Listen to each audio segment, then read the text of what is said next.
I'm impressed. Good morning, everyone. This is the real Fran Lewis, MJ Network, in memory of my sister, Marcia Joyce, who started me off on this road. And Jim Nesmith is here. And you don't want to mess with Jim, but you sure don't want to mess with Ed Earl because you don't want to do that. After wandering I can't see keep my wilderness of private detective for 2 decades. Let me put my glasses on so I can see what I'm doing now. Wanted for private detective for 2 decades, defrocked Dallas homicide detective Ed Earl is an official manhunter wearing the badge of DA's investigator in the harsh desert mountains of West Texas. Now that got me. I was like, oh my God. And of course, imagine Ed Earl as a detective, and he does it his way, which I like. Yeah, I have to. it's something in the earlier books, you know, he's a guy who has finally kind of picked himself up off the deck after 20 years. He's okay as a private investigator, but he misses that sense of higher purpose and calling that he had when he was a homicide detective in Dallas. So finally, somebody decided to give him a badge again. So he's trying to figure out whether that was just an obsession that should have stayed that way, or it's just something that he should pursue. I happen to like him because you don't mess with this guy. What could I say? But the problem is people get in his way, and you don't have to worry about being around to get in the way again. That's what I really like about him. So he's dangerous, but who is Frankie, and who does he sell out? Who does she sell out, and why? She was in the book before this, wasn't she? Frankie, Yeah, I remember she was in the book before this, I think. it's Carla Sue. That's his. Yeah. That's his the love of his life, but she keeps Mhm. on ducking in and out of his life. So he makes other arrangements. Oh, no, I know. It's like the characters in this book are frightening, and you certainly don't want to mess with that Earl. You don't want to mess with any of them in this book. It's like, whoa. But there was some that I really liked the most. So, who wanted her dead? Who wanted her Oh, you're dead? talking about Rhonda May, or which is her real name. The the the people that wanted her, dead, include she one of the earlier books. She basically took over from a dead boyfriend in a the the rival gun running cartel types. Well, I'm looking at chapter one. As you can see, I wrote in the book. This is how I review a book. I destroy it. I underline what I'm going to write for the whatever. Then I underline Frankie's name so I wouldn't forget. Don't worry, I got the book memorized. Now, it all starts basically in chapter two. Gave Yeah, them, it that's does, yeah. that's when it really takes off. Oh, I see what you're referring to. Uh, the guy he's this is kind of a early look at the serial Yeah. killer, and Frank is used to be on this serial killer's gun running crew, and turns out he betrayed um, uh, Cleve Chiswick, who's the serial killer, and not to the cops, but to rival gun runners and cartel types. So he's the serial killer is on kind of a revenge tour, getting back at people that caused his downfall earlier. And on that list is Ed Earl and Rhonda Mae Mutcher, who is the granddaughter of an old family friend who he's rescued a couple of times already. So what happened? I mean, they're afraid of him. Well, And I mean, the more they do it, they get nervous the minute they see him. And especially, okay, I have to ask this question. Why did I love Doggett? I really like the guy. You start to like him a little. How come he has a gold badge? And how come Ed Earl decided to take it? Because he doesn't follow the rules, but then, you no, know, in I spite don't follow them either. in spite of that, like many of us, there's the life we lead and how we are, and then there's what we long for and wish for. And he's always had that kind of wish to get a get a badge again because it gave him a higher sense of purpose. And Sheriff Sudden Doggett and a an old Texas Ranger named Dub McKee decide, you know, and they've watched him handle several cases from the earlier books. He's just the kind of guy we need to help us clean up this West Texas county and surrounding areas. So why don't we give him a chance and bring him back into the fold? And he decides to take it, even though he's got a lot of people telling him, "You've been a rowdy outlaw, living your own way, and not somebody who really follows the rules for 2 decades now. You know, how are you going to just being a cop again?" And that's kind of the one of the underlying dynamics of this book. Give him a badge again and see how he deals with it. Now here's the part I thought he was going to explode and smash someone. He gave him. I like Bobby, by the way. Oh, He's real. So how come he made him, work with him because I guess he was afraid he was going to go off a nut. So why Bobby? And Bobby is not, he's well, I the think deputy sheriff. I think that he Doggett doesn't quite trust Ed Earl to be out and about on his own, and thinks he needs a handler. And he's also afraid that, as was proven early in the book, you got people gunning for Ed Earl, so he needs some help. So I think that's what's motivating the sheriff into assigning another deputy, and in essence, it makes these two guys de facto partners, and they rapidly establish a relationship. Well, then Doggett owes his life to Bobby, Ed Earl. So he gave him a deputy, she made him a sheriff. So, but Ed Earl doesn't want anybody to know that he's anything. So he hides the shield. He He doesn't he want anybody to know, basically. at times, at other times he plays he plays by the rules and puts on the same snap button shirt that the other deputies are wearing, and even wears a hat and decides to try to play along and perform as best he can. But it's not a it's not an easy fit for him. It's not an easy thing for him to do. He's been on his own I'll for tell you, I got the book. I didn't get yours. I never got yours. I bought this one. what? Your Oh, book never came. It never came. I bought it. I bought this one. Your book never came. I said I'm not going to be able to read it, and it never came. Amazon never brought it. I sent it directly to you from the. Snail mail. That's all right. I got this one. I'm a happy girl. And when it does come, I know who wants it. Okay, but well, I'm going to you the Dermo after this for you'll want to Jennifer. you want to Yeah, you want and to it's like I read it in 2 hours. I well, just sat down and read it. Well, I've always read 10 books. I used to read 10 books in 2 days. I still can. It's I, frightening. I start falling asleep. But there's one point though that the title Yeah.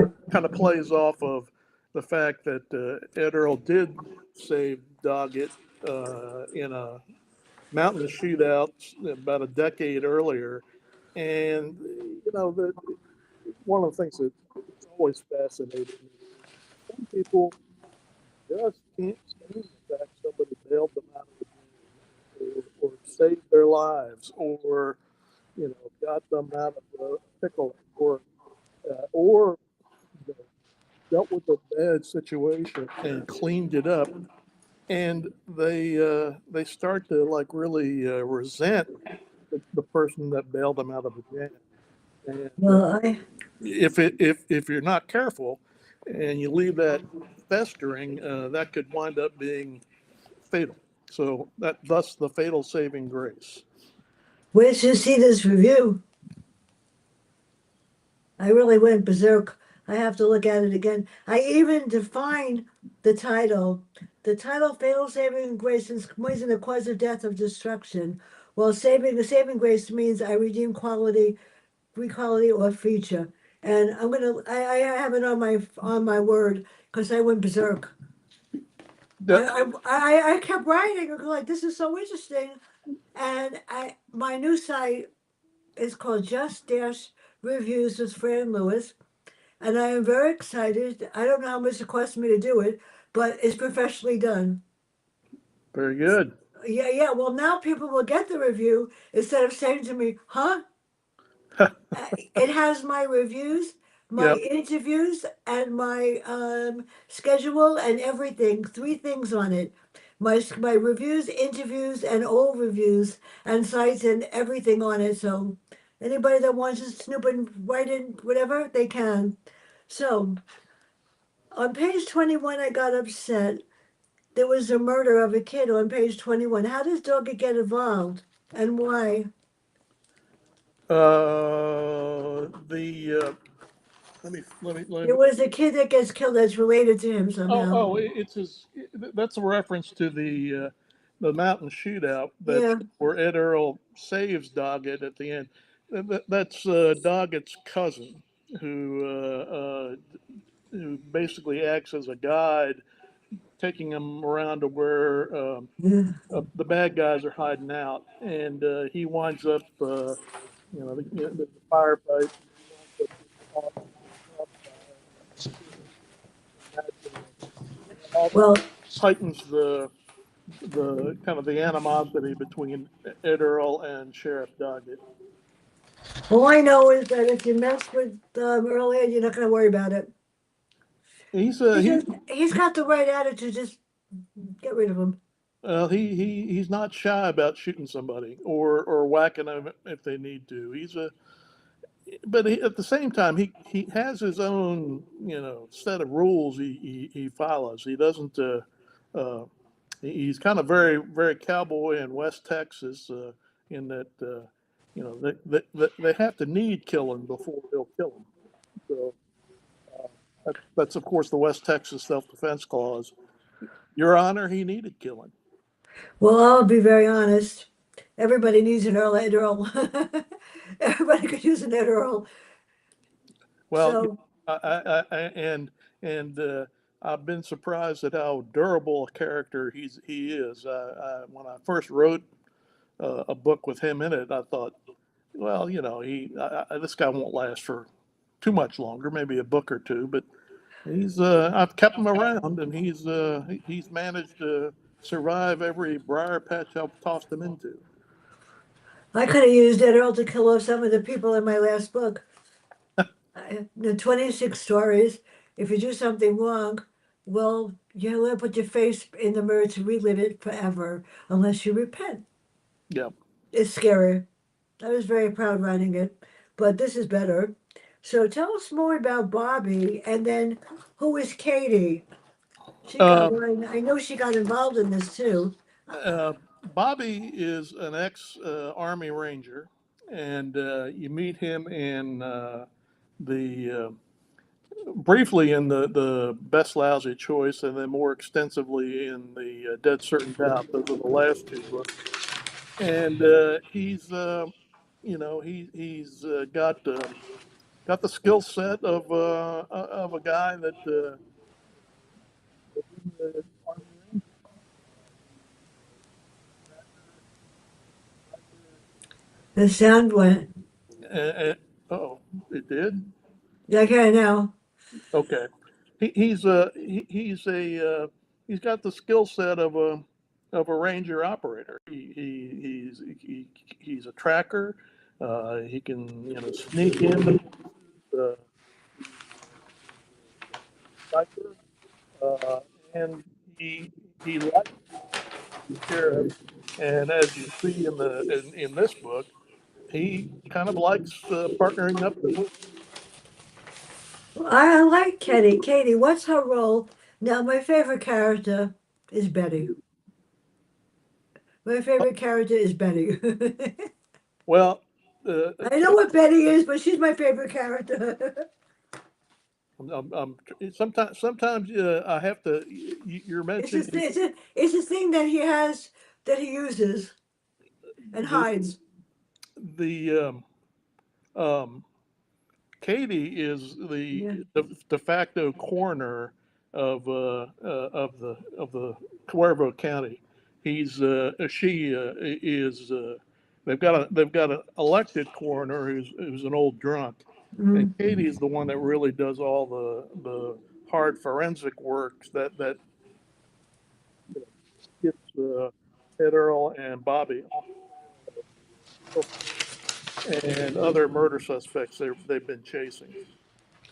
Now, who is Jerry Ripple and what guilt hit Earl at Earl? And then we get to Lonnie. Now that was a good one. That That, was really good. That's Dalrymple. Yeah, Lonnie was a member of the serial his killer, dad. one of his gun running crews, and he also is wanted in the murder of a woman Ed Earl had a fling with early in life, and he he gets revealed one of the murder suspects by some uh, extra work that Katie Navarro does, finding his and tracking him down uh, after some time has passed. So Ed Earl and Bobby are trying to track him down.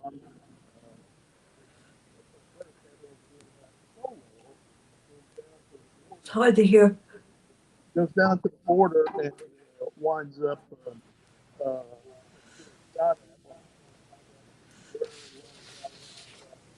And eventually they get him some bloodshed results. I lost count on how many people were dead by the end of the book. I've gotten to where I don't do a body count on Ed Earl. I mean, I didn't want to do a body count because I would get nervous because just walking around, not this neighborhood where I go on Saturday in the Bronx, you got to get you know, I worry too, but I don't think about it because that's where I grew up in the as South Bronx. as one of the guys who did a review said, a lot of people get dead in this book. Mhm. They get scared, don't they? They Well, get dead. yeah, I know because you know you walk in the street, and the other day I saw some. Well, I don't get nervous because I grew up in the South Bronx. I taught in the Bronx, so it doesn't bother me. So you walk in the street, a lot of people see these, you know, kids, and they get nervous and they walk the other way, Well, and you that get nervous. Me, I say good morning, how you doing? yeah, yeah. If you turn and run, you trigger their prey instinct, and they'll come chase after you. That doesn't bother me. So now we got another guy. This guy's better watch out. Who is Mauricio and what about him? And how does every mark create some kind of a danger for Ed Earl, but he doesn't care. Well, He gets hurt eventually, a man. Mauricio is kind of a low-level dirtbag. He lives in Presidio, and he was one of the guys that Ed Earl braced to find out where Lonnie Dalrymple is at, and Mauricio wound up ratting Ed Earl out to a cartel sicario, a gunman who sets up an ambulance trying to find out where Lonnie Dalrymple is at. So, kind of a top rule. I found out that you ratted me out and try to get me killed. I'm going to come back down and visit you a little bit more sternly. And that's what Ed Earl and Bobby are doing back down in Presidio. You know what I like about this is that it's Ribble and Cortez and Cruz and all of the people that get killed. You get to know them before, so you decide if you really want them dead. You actually did sort of like a profile. And then, and how did Ed Earl get to the first crime scene? And he didn't like Cortez either. Well, Neither did I. You just tripped over something I think is important. I try to give backstory and flesh out all my characters. I don't want them to be stick figures. I mean, too many authors pay attention to giving background on their two or three of their main characters, and everybody else is just a stick figure. And I figure that's a waste of time. You're wasting an opportunity to show not only the minor character, but your main characters through how they interact with Yeah. their character. I mean, it's like if that minor character isn't well defined, what do you learn from Ed Earl interacting with a stick figure? Absolutely nothing. So that's why I put, you know, try to give the even minor characters some flesh and bones, so you get a sense of who they are, and more I didn't feel sorry for them, that's for sure. Now, oh, look, you're not meant to feel sorry we for them. can't forget the most important character besides Betty, the Blazer. How does he manage to drive that thing? Oh, I love it. I wanted a picture of the car.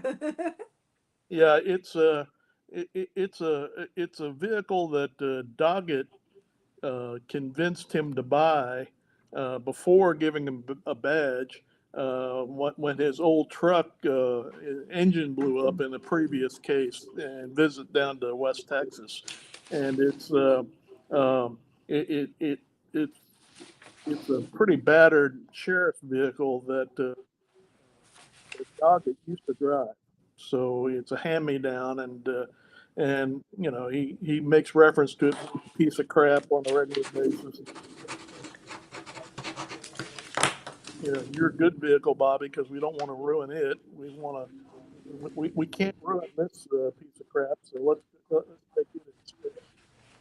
Bobby must have had a fit drive holding like this when he goes in the car with him. I can imagine. Well, I uh, like Bobby. He's got guts, though. well, yeah. I mean, he's an ex-army ranger, but he's not somebody who's full of himself. And I think Ed Earl scares him on occasion because Ed Earl's more reckless than Bobby would care for.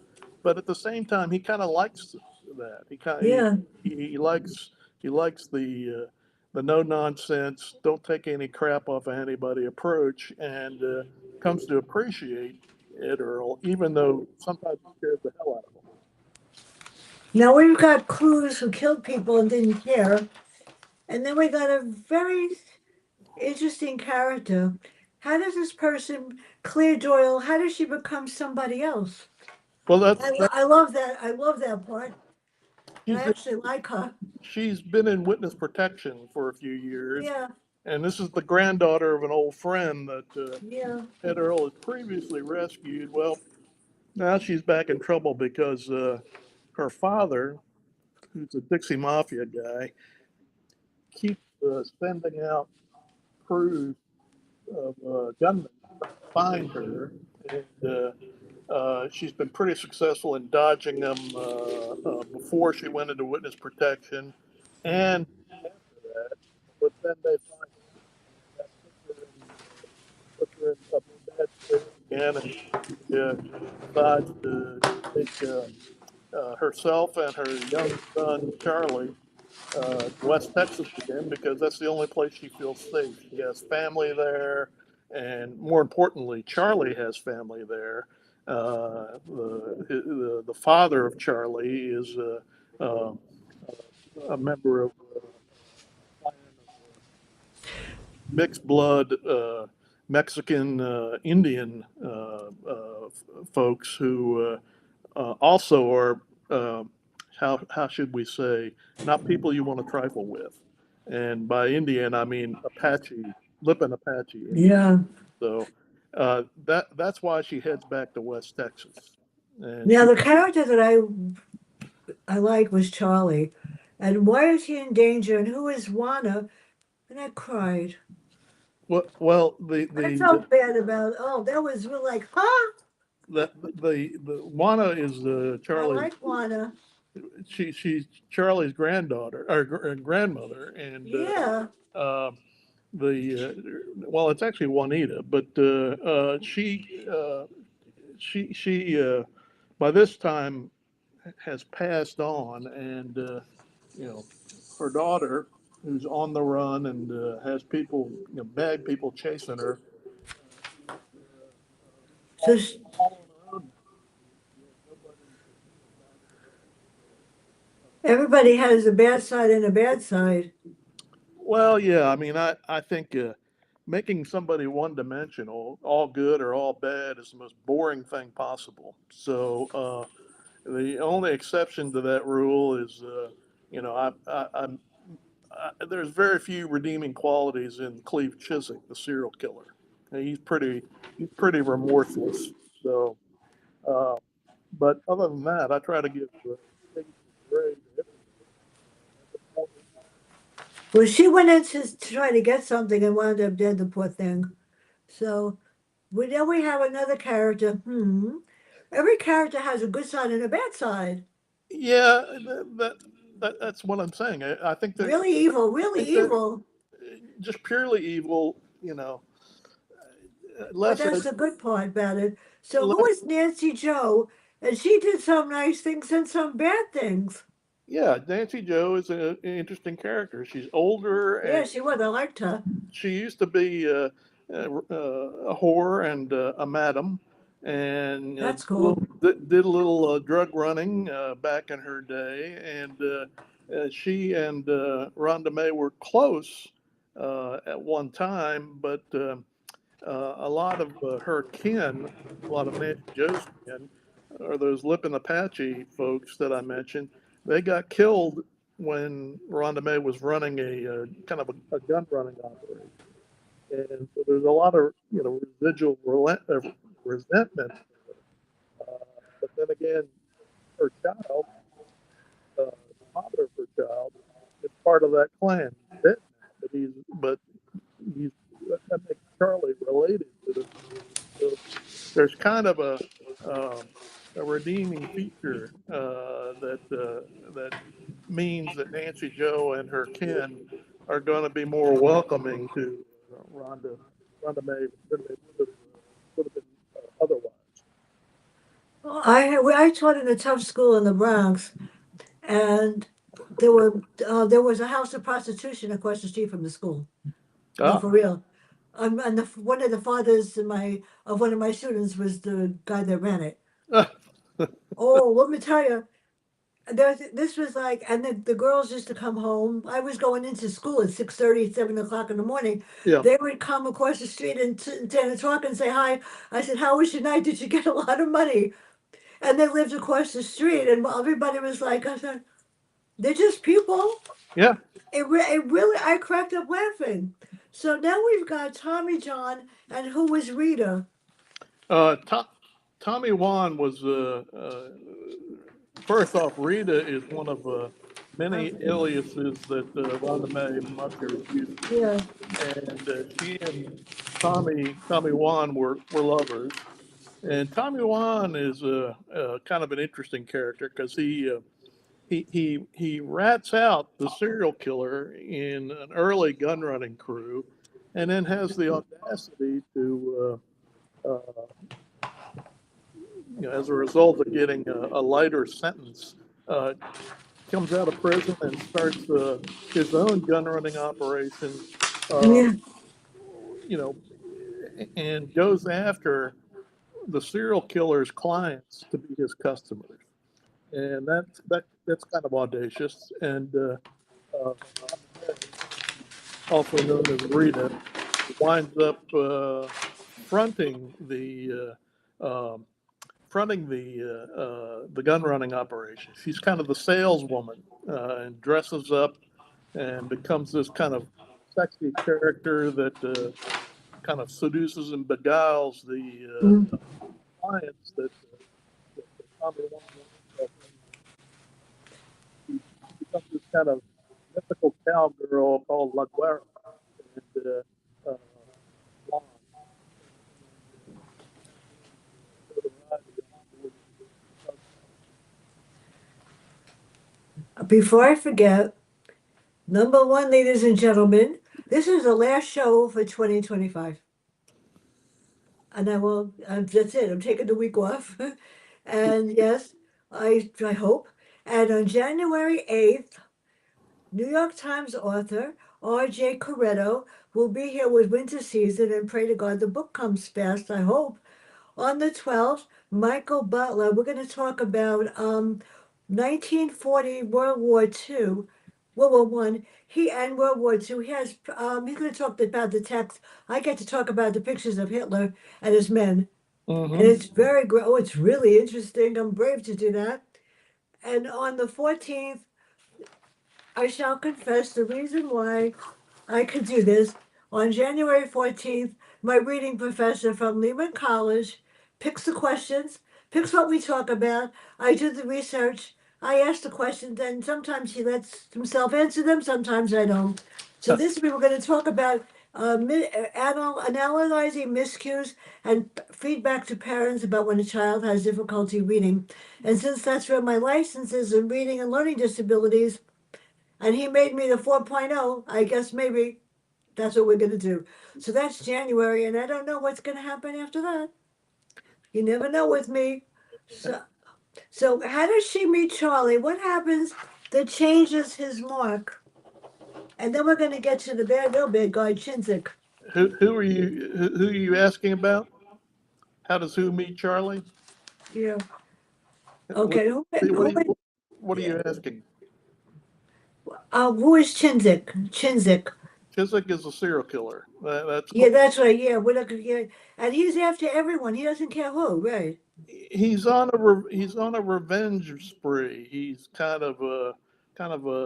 working a Yeah. vengeance list of people he wants to kill to get back at them for.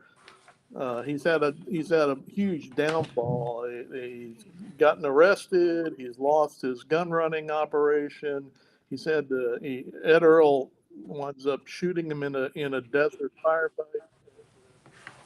Really kind of cripples the guy, blinds him, and he has to.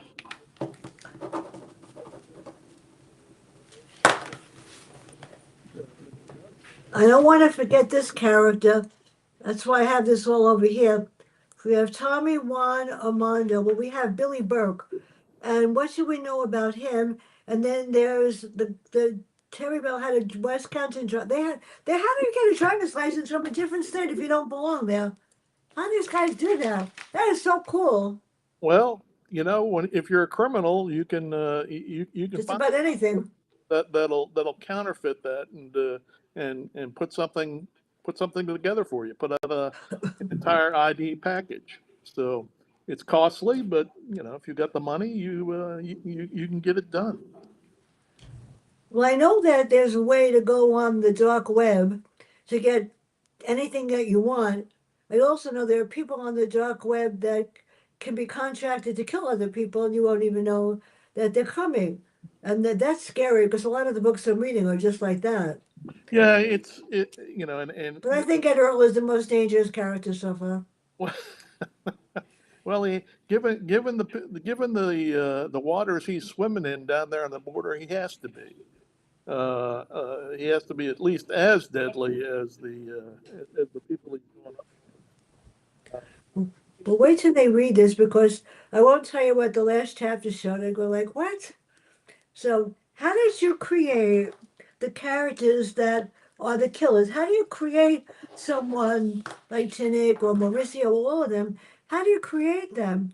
In the words, the next chapter, and who and how did they get? How do you create what they do? How evil they are? Because that's the most fun about reading this. Uh, like I said earlier, it's like I don't believe in just having stick figures, so Yeah. I give it a lot of thought, and I like writing this. None of the people there are damn few angels in any of my in this particular one, he's closest to an angel. But it fleshes the people out and makes them more interesting. So I have, I have some fun with somebody I know as I'm describing as a criminal or bad guy. But they, The fun part about it is that he never repents. He doesn't feel sorry. That's the good part about it, Earl. But the fun part about it is every chapter I said, "Who's going to get killed?" Oh my God! And then sometimes you learn about them, and I go, "Good for you! I would have killed him too." yeah, It's like so well, now we have Doggett. What's with him and the marshal? I don't know. uh, Does the marshal get along with him, or he would prefer that Doggett disappear? there's a U.S. Marshal that's on the Yeah, train over onto May, and he uh, doesn't like him. nobody likes that guy. And Chiswick doesn't like him. Ed Earl doesn't like him, and Doggett sure doesn't like him. And um, they try to get rid of him as quickly as they can by uh, calling in uh, judges and calling in his bosses and trying to stitch him up and get him out of the way. He's gonna do something that will get some folks killed, and that's and plus you have natural animosity between him and Federale. So he's not a sympathetic character at all. You can't kill him off because I like him. There's Uh, something about Doggett. There's like a no cold bar thing, and then we've got, you're gonna hate me for this one, my favorite character, Valentina Garza. I absolutely like her because she's evil. And sometimes you need a female character that's awful. And there's something about her. She doesn't tolerate any. He protects her too. she's I like her. she's her father's daughter. Yeah, She's the daughter of the late Malo Garza, yeah. who ran the drug cartel just across the river from Cuervo County, and she's inherited and is rebuilding her father's empire, and inherited a lot of his characteristics, particularly his legal ones. And I have fun writing Valentina. I originally was going to make her much more prominent, but I've decided there's another book I've got in mind, and she'll play a much more prominent role in the next. My sound is going. She'll play a much more prominent role in the next Ed Earl book I've Oh, got. that's good. I figured you weren't done with her yet. See, I No, figured these sounds. I'm getting good at this, people. Now, Burst is in the middle of everything, but there's another character that's called La Guerra. Who is that? And I'm not going to ask about the ending. she is I the like her too. well, she's Rhonda May. She's the Yeah. persona that Rhonda, yeah. May takes on when she's fronting the gun running operations of Tommy Wan. So she's the salesperson, she's the front person, and she becomes a an object of obsession on the part of Chiswick. He blames her for his downfall. He even though she's kind of get that persona and gotten out of that world, he's still pursuing her, and he still considers her La Guerra. You have to love her. And then there's one more character, Catherine, and I was worried about her. Well,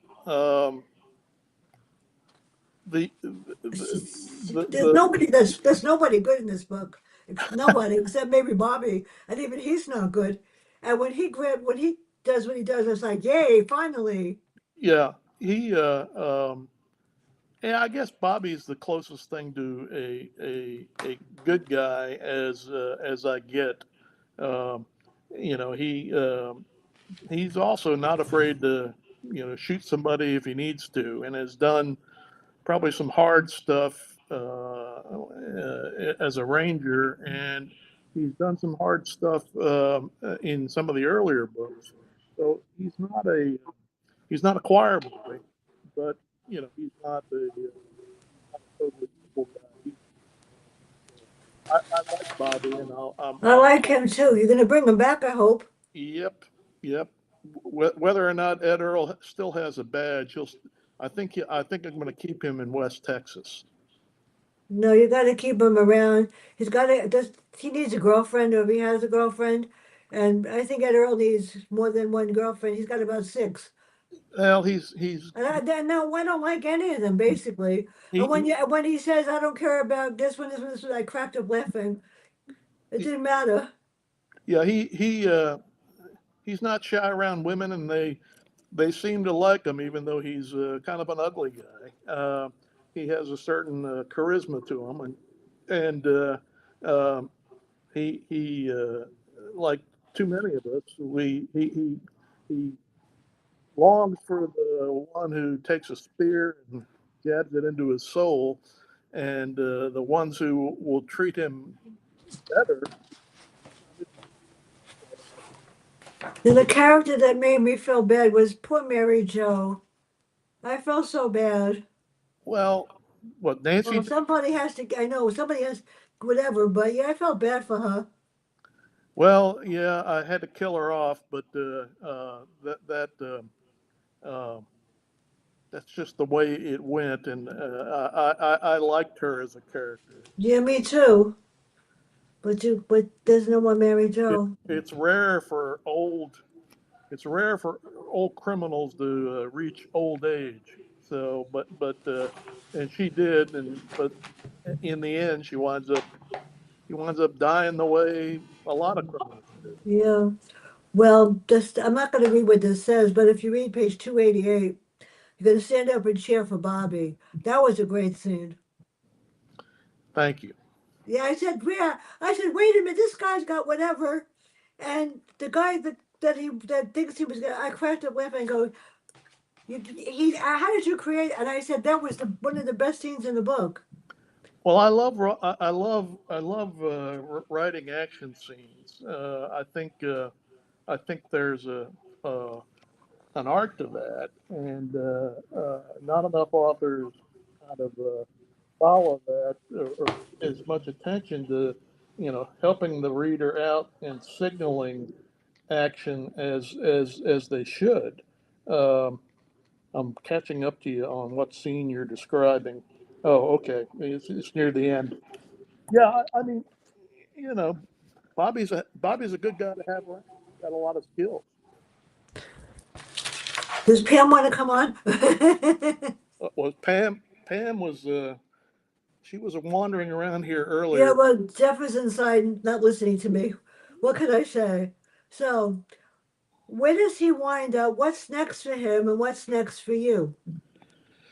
Uh, the I've got a western that a standalone western I've been Oh, nice, with, and I've got to return to it, and I've got two other Ed Earl books that kind of the outline for two other Ed Earl books that that's good.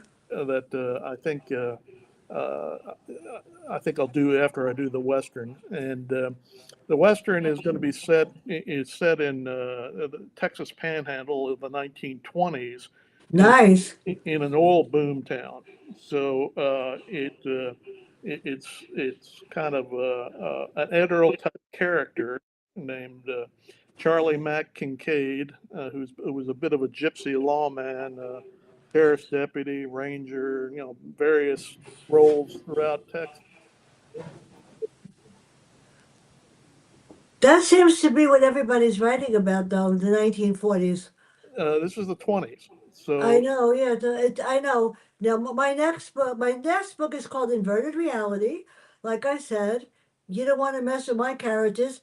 I started to write one, and I'm not sure if I'm going to continue. It's called The Killer Spirit.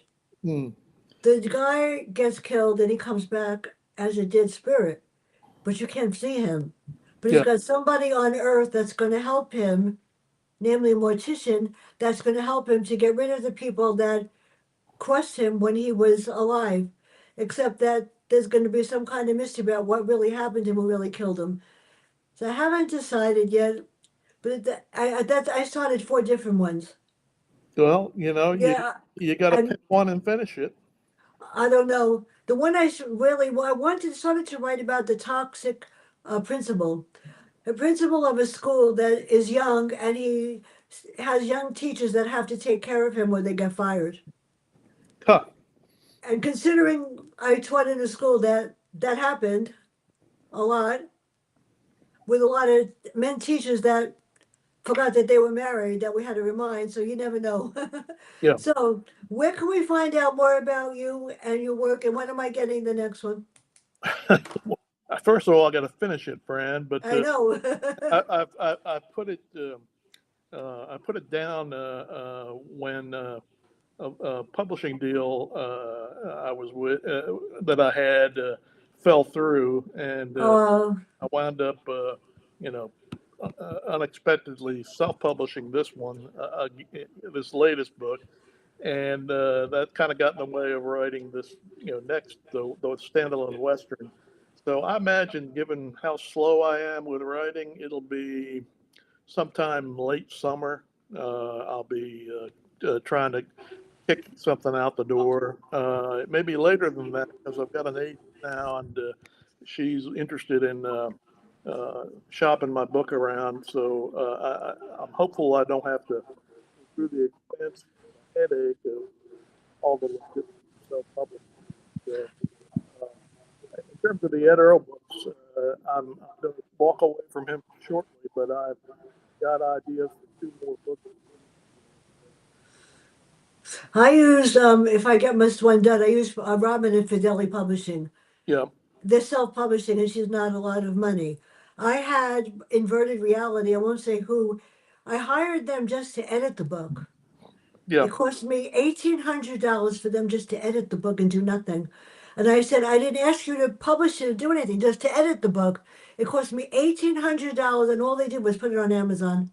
Well, yeah, I've run into I got really upset because Robin would have charged me 500 with the copyright and with everything. I wouldn't have to pay extra. yeah, I've run into that too because I had to Yeah, kind of reassemble a team to help me put this thing together, and I was quite frankly a little bit disappointed with some of the players I hired on, and I'll be I'm going to be making an effort to do it independently on my own. yeah, I mean, if I'm going to have to do it anyway, if I'm going to have to clean up somebody's mess, I yeah. I might know. I might as well do it on by myself on the front end.